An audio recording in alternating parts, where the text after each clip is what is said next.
Hello, everyone, and welcome to Burn the Ship, the podcast that helps entrepreneurs go all in on their business, and we introduce them to professionals that can help them to do so. Today, we have a very special guest, Danny. How are you doing today, Danny?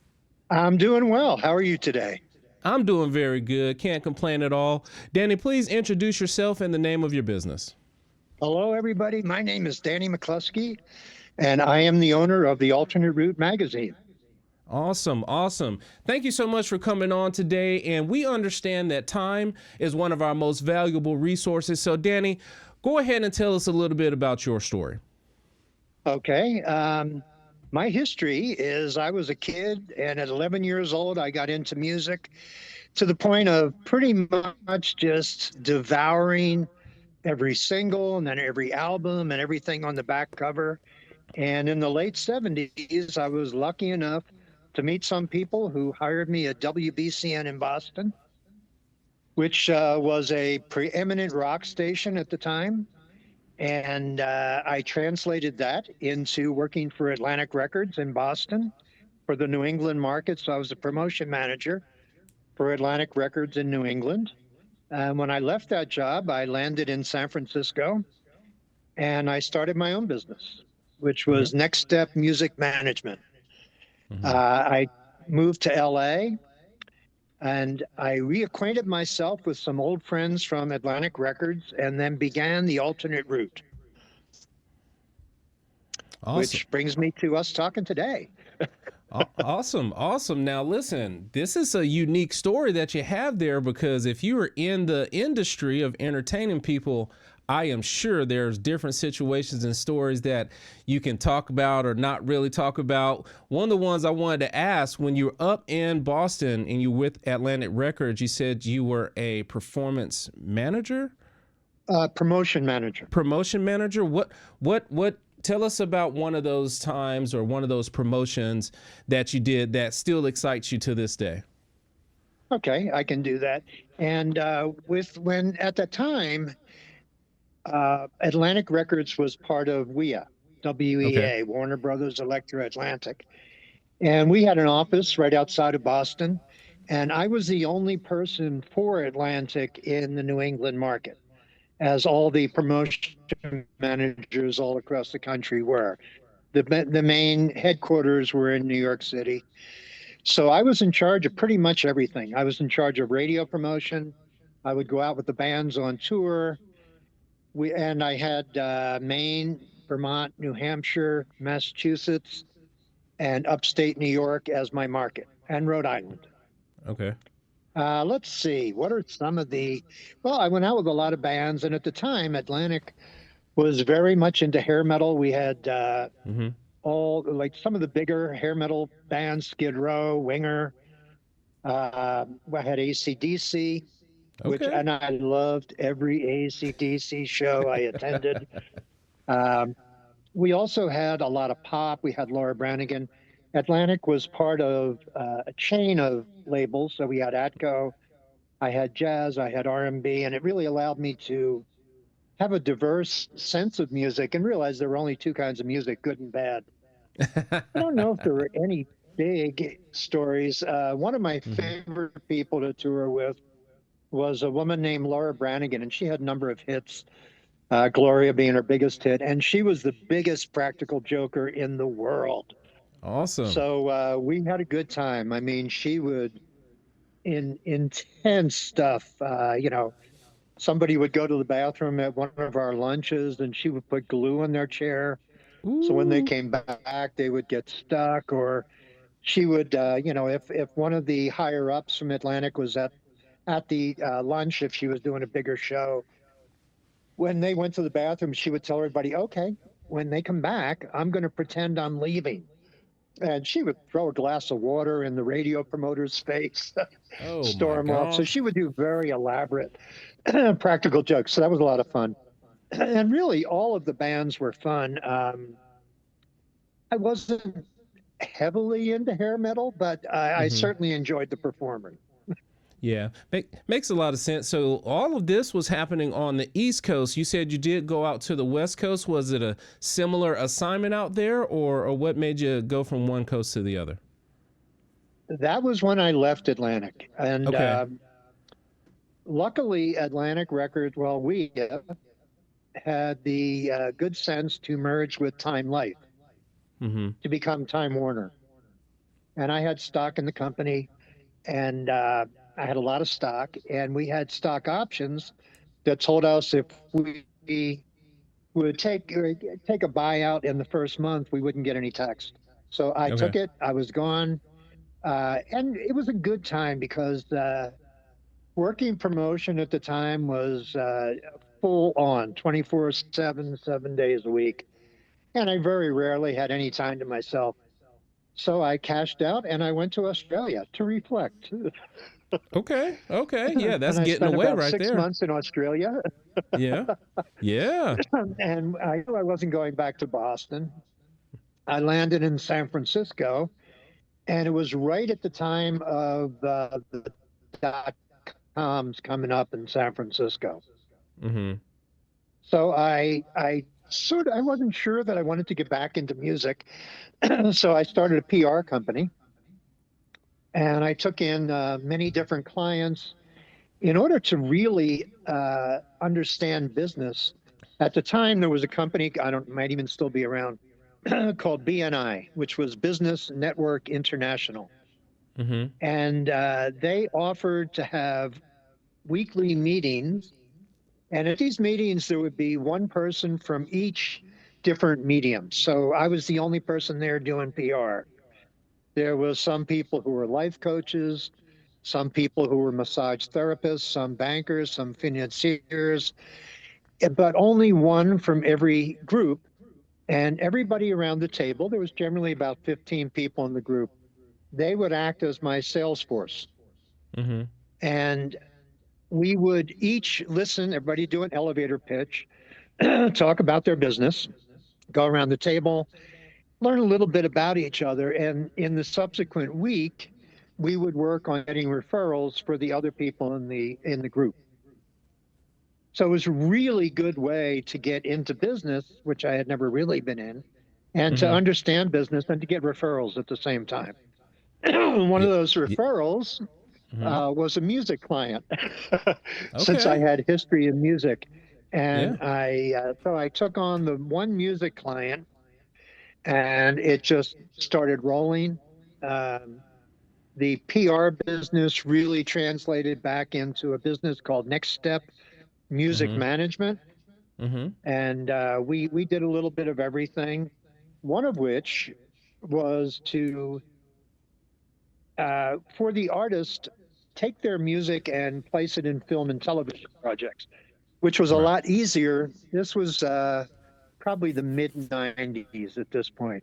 And it was a lot easier. Computers really hadn't kicked in, so it wasn't as easy to get music, and it was pretty good. I Mm-hmm. liked it so much, I realized I liked managing music better than I managed like managing artists. Oh, So okay. I moved to LA and started doing film and television placement. And I had Hallmark was one of my clients, so I would do all the Hallmark movies and a bunch of other films at the time. And I would just get artist submissions and place them into film and television projects. Okay, that's interesting and different from where you were. What you were doing there in Boston before, and I just wanted to touch on that BNI story. I've been in a BNI group for about 6 years now, so I understand what you mean. Great. It is still around. Good. I'm really glad to hear it. I thought it was an amazing model. Do you enjoy it?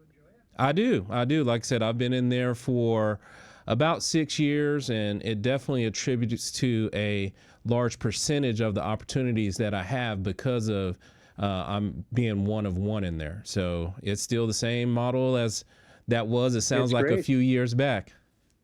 It was. I mean, this was probably 90, 94, 95.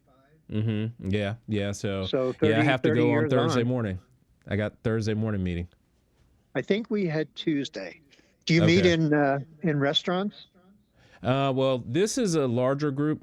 It's about 73 people, and Uh-huh. we meet in a large church. Oh, nice.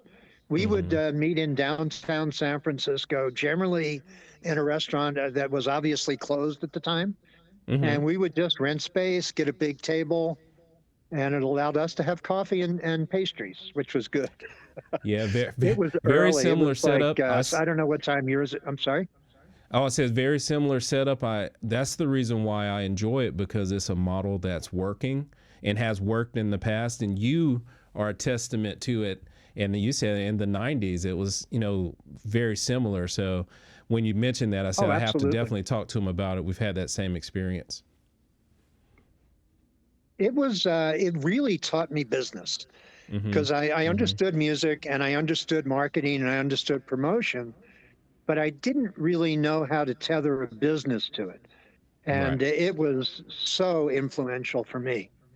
Yes, yes, most definitely. So you had your business, you transitioned to helping place people into those movies, and then is this the point where we were about to make a decision into what we're currently doing now, or did you have some other stops along the way? No, it was. It was. I had one music client, and they were talking to me, and then one day they called, and they said they had been talking to a radio promoter who was also helping them with their music project, and his name was Bill Hurley in Boston, and Bill was the guy who went into the Boston market for Atlantic Records after I did. Okay. And we hadn't spoken since then, and that was probably early 90s. Mm-hmm. And we hadn't talked at all. So Bill and I reconnected. We talked for several hours about what he was doing, what I was doing. And the next day he called me back and he has a very gruff voice. So he said, "Hey, let's put the band back together." And we did. And with Okay. another business partner, we started the alternate route, and we knew nothing about the internet and how to promote music on the internet. And at the time, we found, which will be a familiar name to everyone now, but at the time, it was just a website called Alexa.com. Mm-hmm. And Mm-hmm. what Alexa.com did was in real time, it gave you an indicator of who was logging onto your website. So we would be able to toss stuff out if I tossed out a review or if we tossed out a chart or did like a contest or something, we could immediately see what kind of traffic we were getting. And that's how Mm-hmm. we learned how to build a website and really what people liked. And obviously, Alexa was purchased by Amazon, I believe. Mm-hmm. And so that went down, but we made great use of it when it was in place. Okay. Okay. Awesome. Awesome. Now, tell us a little bit about what you have going on now, and who would be a good person to get in contact with you. All those things that you're doing to help serve people.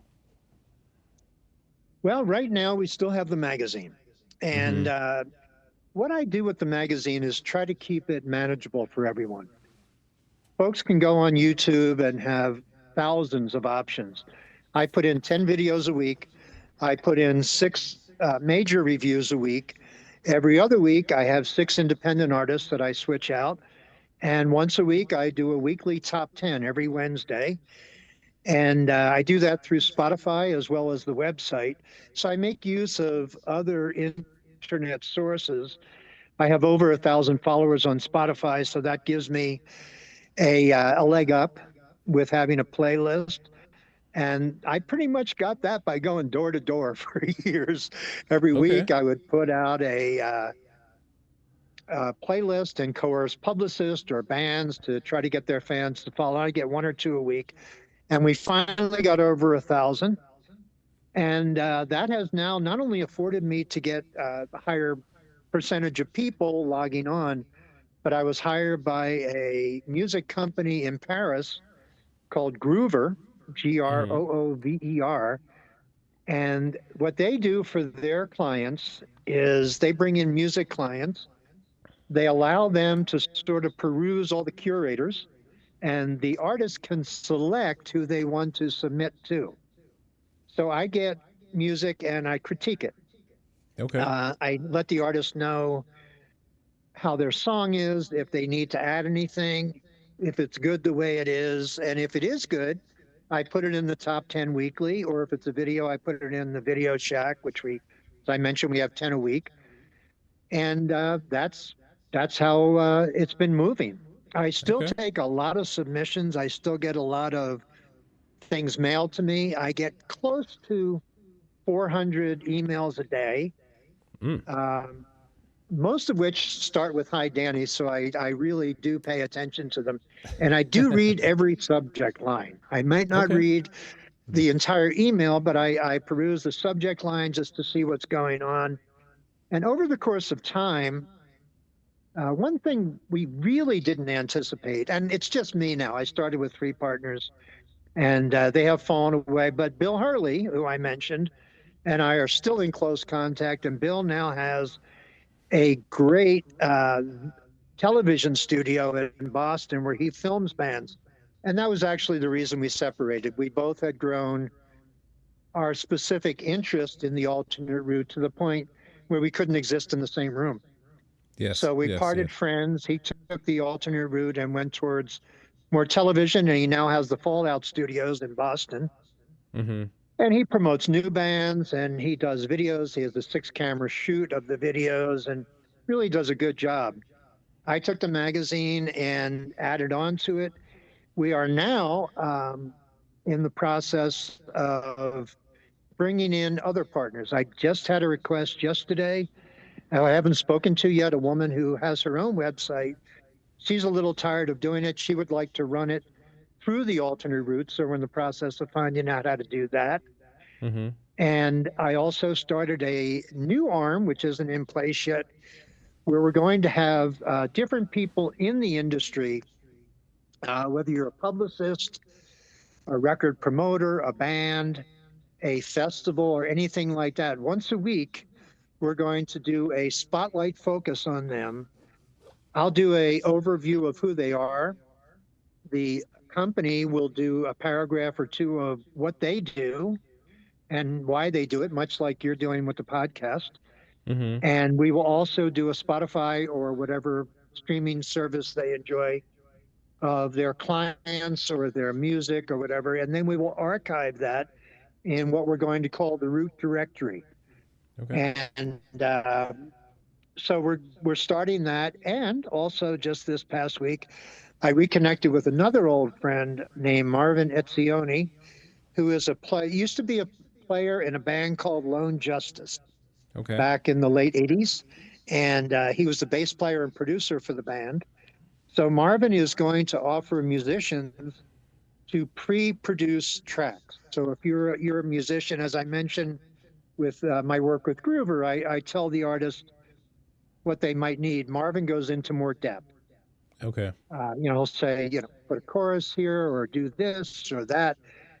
And he's going to work with individual artists. He won't necessarily produce the record, but he will get their songs into a place where they can go into a studio and really streamline the process of recording. Awesome. Awesome. So it sounds like you are helping those artists that are trying to get going, trying to get their footing, or trying to reintroduce themselves back in there. So you would say that you are looking to get in contact with those artists that are trying to break. Yes, we are in the business of the redistribution of opportunity. Okay. Okay. Makes a lot of sense. Well, that's cool. It's awesome that you have all this experience in the industry in itself. Sounds like you kind of grew up in it. And I'm sure over that time you have acquired and nurtured a bunch of business skills, because it sounds like you've been in business for a while now. Do you mind sharing with us and the entrepreneurs that are watching today some of those business skills that you have acquired that have helped your business that can possibly help theirs? Sure. Well, as I said, I do read every email and I try to respond to it. What I do, because there is an inordinate amount of email, and I try to, I take 15 minutes every hour just to go through email, minimum 15 minutes every hour, so that it doesn't become overwhelming. I know I'm also a Virgo, so I do have that trait of, finish what you're doing first. Mm-hmm. And that is one of the things I do. I don't multitask. I multitask in my head, but Mm-hmm. I don't physically multitask to the point of stopping something and jumping over. I finish everything I'm doing first and then move on to the next thing. Okay. Okay. And that's been very helpful. And I think the biggest part in any business is communication.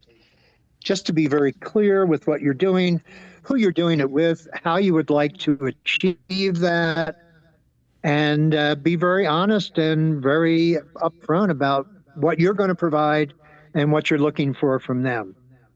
Also, that brings another point up. I try to bring value to everyone I work with. We all want to move our businesses forward, but conversations go a lot smoother if you're telling somebody what they want as well. So, listening as you're talking to somebody during the conversation, figuring out what they would like and incorporating it into what your needs are, and then putting it forward.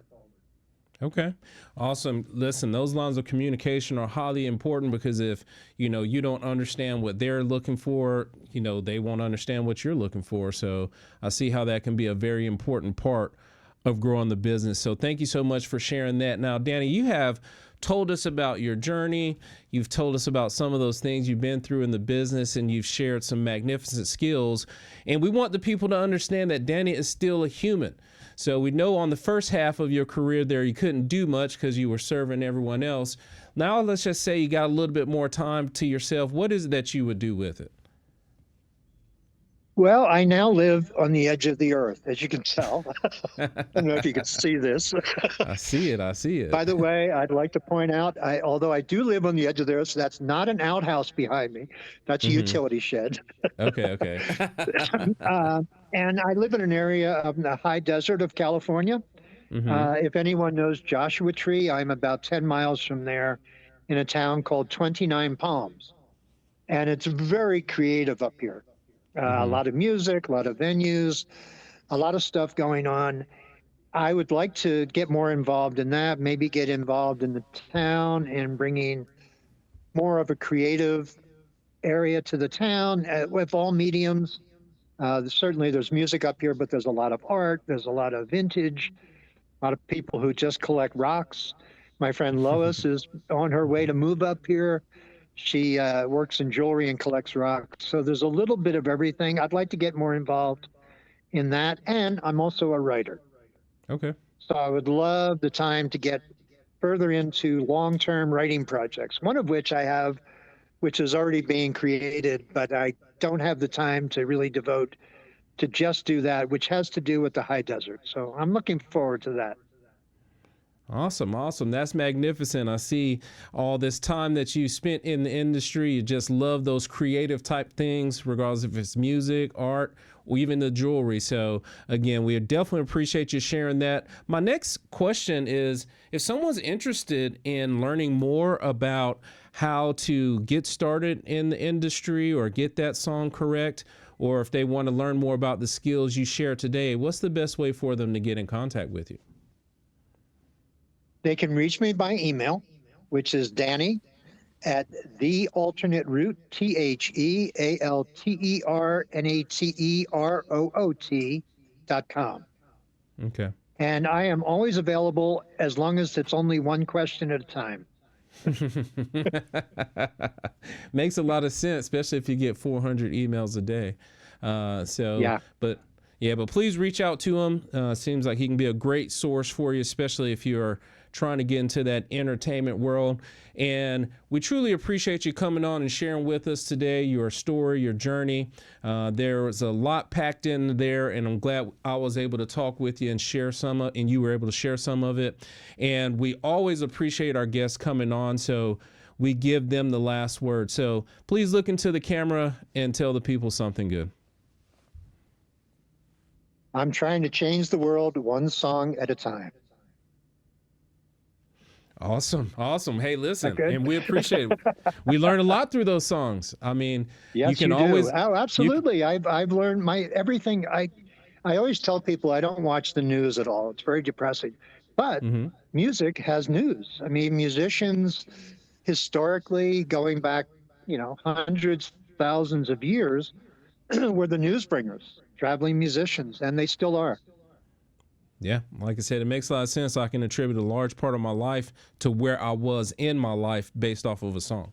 So it's amazing. And isn't it funny when you hear one song, you can be put right back into that point absolutely, absolutely. in your life where you first heard it? Oh yeah, oh yeah. So I appreciate you changing the world, because you have definitely done that. Thank you so much for coming on to the show today, Danny. Okay, thank you for having me. Of course, and to everyone that is watching, be kind and thanks.